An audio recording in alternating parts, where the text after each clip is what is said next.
அனைவருக்கும் வணக்கம். எதிர்நீச்சல் தொடர்கிறது சீரியலில் இன்றைக்கி எபிசோடில் என்ன நடக்குதுன்னு தான் இந்த வீடியோவில் பார்க்க போகிறோம்.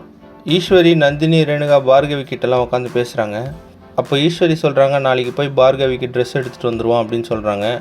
அப்படியே ஈஸ்வரி நந்தினி கிட்ட கேட்குறாங்க, பார்கவிக்கு யாராவது இருக்காங்களா அப்படின்னு சொல்லி கேட்குறாங்க. பிறந்ததுலேருந்தே அவளுக்கு அம்மா இல்லை, இப்போ தான் கொஞ்ச நாளைக்கு முன்னாடி அவங்க அப்பாவும் இறந்தார், அவர் அடித்தே கொண்டுட்டாங்க அப்படின்னு சொல்கிறாங்க. உடனே அது புரியாமல் ஈஸ்வரி முழிக்கிறாங்க. அதுக்கப்புறமா நந்தினி ஏதோ சொல்லி சமாளிச்சிட்டாங்க. அதுக்கப்புறம் பார்த்தீங்கன்னா அடுத்த நாள் காலைல நந்தினி, ரேணுகா, ஈஸ்வரி, ஜனனி, பார்கவிலாம் புடவை வாங்க போகிறாங்க. அப்போ ஆதிகுணசேகரன் சொல்கிறாரு, உங்களுக்கு பிடிச்ச கடையில் போய் என்ன மாதிரி புடவை வேணுமோ எல்லாத்தையும் எடுத்துக்கோங்க அப்படின்னு சொல்லி சொல்கிறாரு. இதுக்கு நடுவில் பார்த்தீங்கன்னா ஜனனியும் மதிவதனியும் ஒரு பிளான் பண்ணுறாங்க.